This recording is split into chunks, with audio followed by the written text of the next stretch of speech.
What personal life? Reverend Michael Beckwith. Gathering with other seekers creates a field of receptivity that we can all tap into. As we come together to pray and celebrate and worship, bringing the focus of our attention on God, good, love, service, and beauty, we delve deeper into that awareness.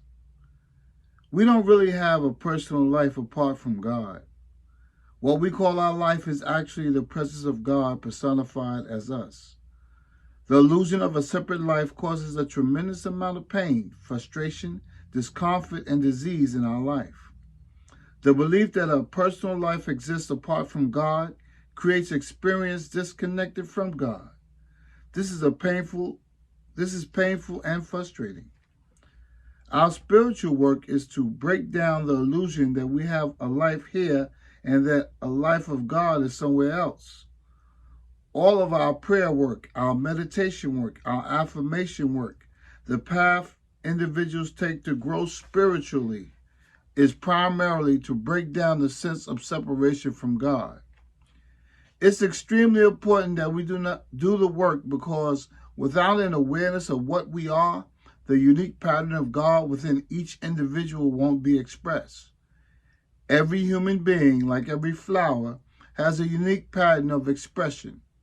We all have a kaleidoscope of good in us, a deeper dimension accessed through our awareness that God is expressed through us and as us.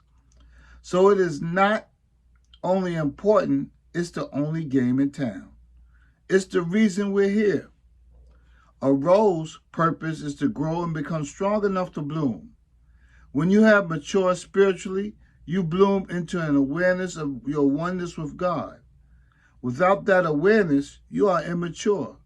Regardless of how much you have attained in the world materialistically, intellectually, or emotionally, the process can be difficult. I believe the appearance that we're separate from God leads us to think that we can control our life. In truth, because our life is the life of God, it can manage itself. But we resist letting God manifest through us because some part of us wants to stay the same. Rather than change ourselves, we want to change the world and other people. But spiritual growth is just the opposite. It's about letting go of opinion, false thought, and erroneous perceptions so this other dimension can emerge. It is about totally shifting our identity. The pain comes because the ego doesn't know the difference between annihilation and transformation.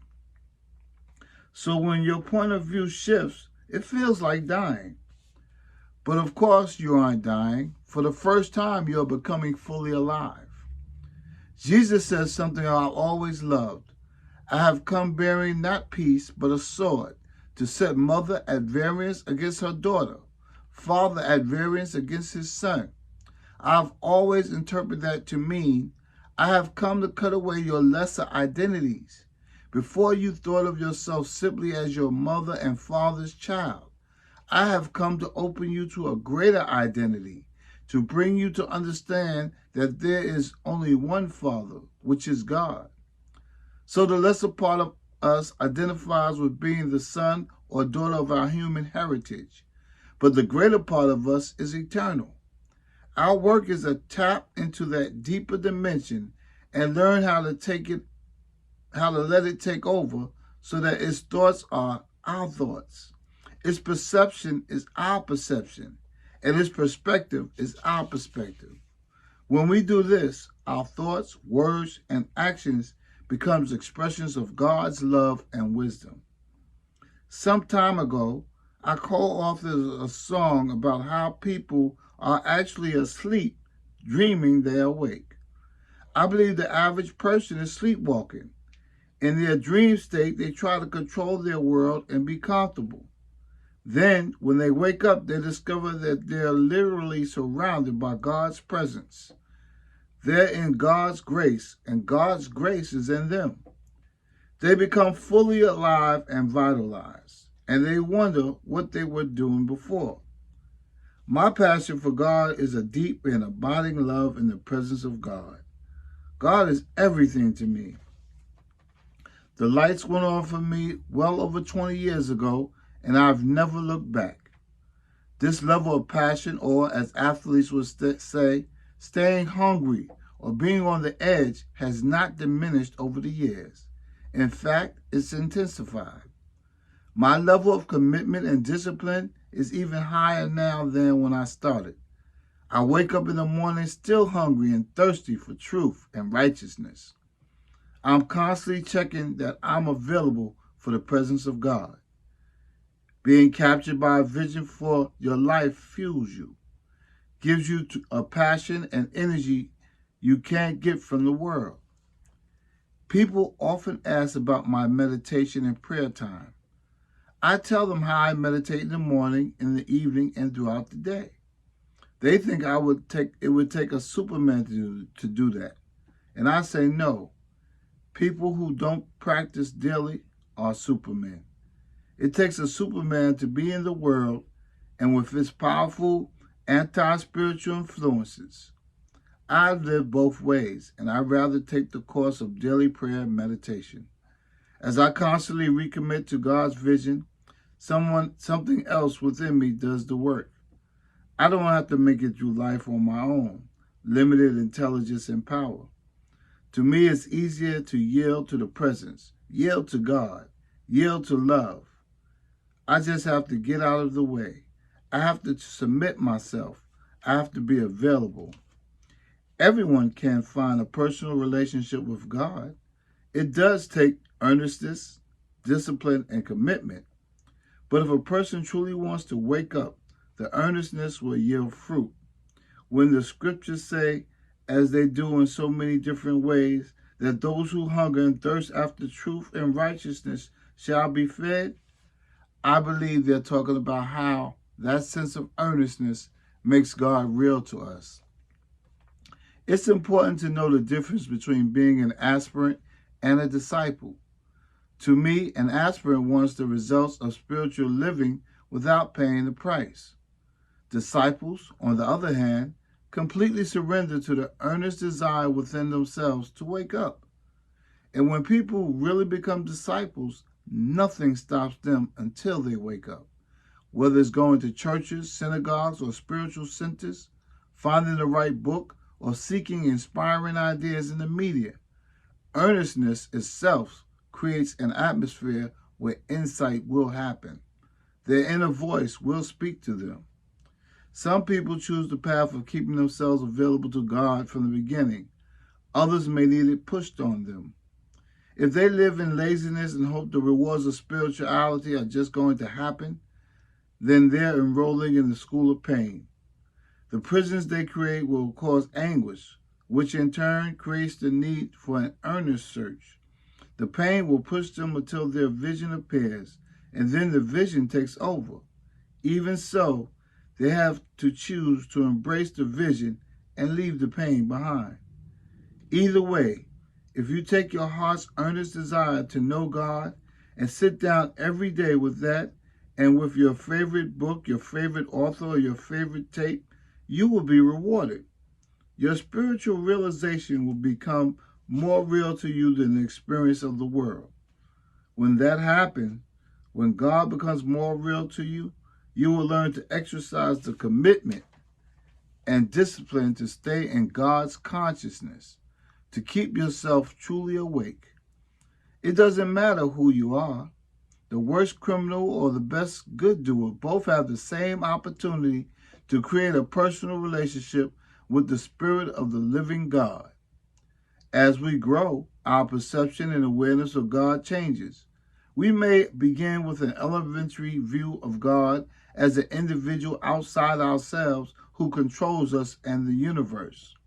There's an old saying that God made us in His image, and we've been trying to return the favor ever since. People often view God in a human image. This God changes His mind, gets upset, answers some prayers, but not others, loves some people, but not others. But even with that limited image, if we pray sincerely, we'll eventually realize that God is changeless. That's the same He's the same all the time because he's not in time. Time is in him. Beginning seekers especially need to find time for God in their life, to find the discipline to make themselves available to God. If you do this at the same time every day, it will grow into a habit and then into a way of life. When I was a beginner, I got up every morning at 7 to meditate and pray. Every night before bed, I meditated, prayed, and read spiritual material. Eventually, the boundaries between my practice and the rest of my life broke down. I discovered that while my official meditation and prayer time ended at 8, I was still praying. When I meet somebody at work, the prayer was still within me. If I was about to say something that wouldn't foster friendship or love, the prayer would quiet me. After a while, I realized that my life was the prayer. Instead of fitting meditation and prayer into my life, I built my life around celebrating the presence of God. Now I perform formal prayers to augment my way of life. When I wake up, the first thing I do is say, "Thank you, God, for my life, my breath. Thank you for everything." I say, "Yes, I'm here for you. Yes, I'm available. Yes, I'm ready." Even if I don't feel like it emotionally or physically, I try to engage my yes. So I may say yes out loud. Yes, yes to life. Yes to love. Yes to God. Yes to beauty. Yes to creativity, excellence, integrity. Yes, yes, yes, yes, yes, yes, yes, yes. I also do physical exercise, hatha yoga, jogging, and light weight training. And I formally meditate and pray. I never spend less than a half an hour, but more often than that, I take an hour or more to commune with God. Then I'm into my day. I also try to do a spiritual retreat a couple of times a year where I sit in silence for 3 to 7 days at a time. There are many ways people experience God. Sometimes God flows through us despite our feelings that God is separate.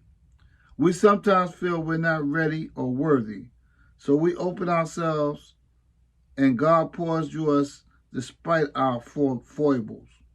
In other moments, the lights are dim and we don't see as clearly.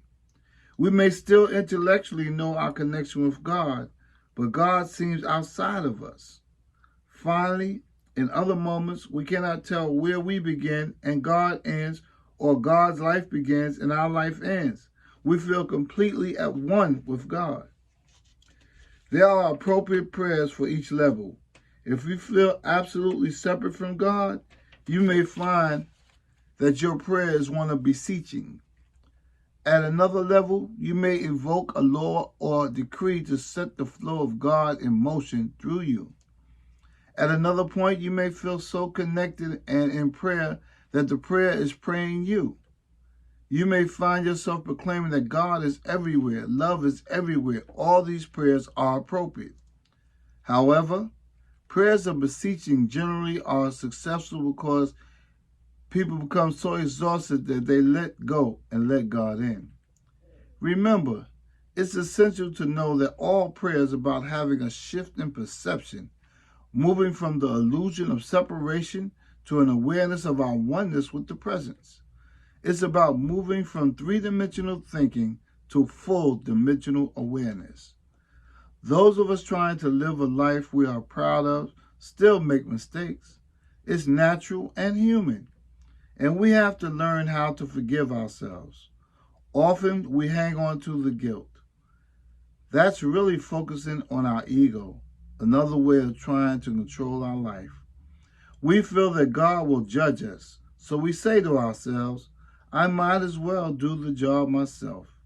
God will see how much I'm hating myself already and will lighten up on me." In fact, self-abuse only prevents you from opening to the grace of God that's always there. God knows and loves you completely. God is not waiting for you to get your act right before he can forgive you. The nature of God is love. Knowing that will make it easier for you to return to God's grace. When you realize you made a mistake and sincerely regret it, you regret means you're willing to change your actions or your perspectives so it doesn't happen again.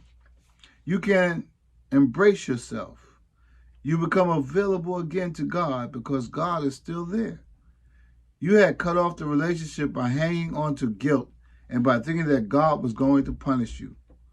Self-forgiveness is a discipline.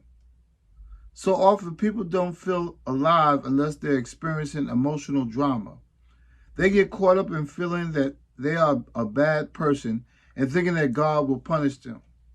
At some point, as you begin to mature spiritually, it's the connection with God that lets you know you're alive. Another important part of your spiritual journey is fellowship and group worship. Gathering with other seekers creates a field of receptivity that we can all tap into. As we come together to pray and celebrate and worship, bringing the focus of our attention on God, good, love, service, and beauty, we delve deeper into that awareness. The group energy amplifies the work.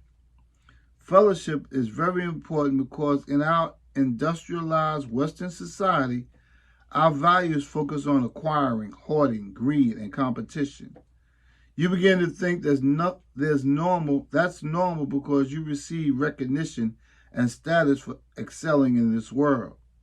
When you join with others who are trying to grow spiritually, you practice a different set of values: compassion, giving, generosity of heart, time, and support rather than competition. Joining in a group is very, very dynamic and very important for spiritual growth. In the materialistic world, you often drop to the lowest common denominator of the emotions. But in the spiritual community, you can often transcend your emotions. You can have an insight into reality, and that changes your point of view, your emotions, and your thoughts. It's beautiful. This transcendence is why so many people in a group are carried further than they thought possible. Wow, they say. After the service, after we've held hands, after we prayed together, I saw things differently. Even after you've experienced the gifts of fellowship, you need to develop a strategy for staying focused and available. You must remember that your solo work is equally important. Joining a group by itself can sometimes become a form of addiction if you are not also doing your own work. If you are riding the coattails of someone else's spiritual leadership, but you're not doing your own spiritual work, then you become a groupie rather than someone empowered by the energy of God. To me, the key to spiritual growth and God's consciousness is understanding that we're not in the world to look for a new belief system. Instead, we're looking for ways to awaken to our real self.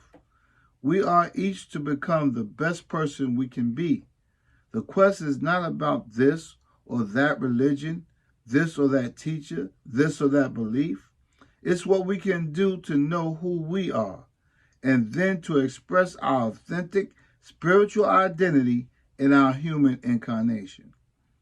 With that perspective, we open ourselves to a greater level of empowerment and move ourselves from being victims of external forces to being expressions of God's great love and wisdom. God is spirit, an ineffable, all-knowing presence that is everywhere in its fullness. Where you see words like him, please be aware that God is beyond gender. God is.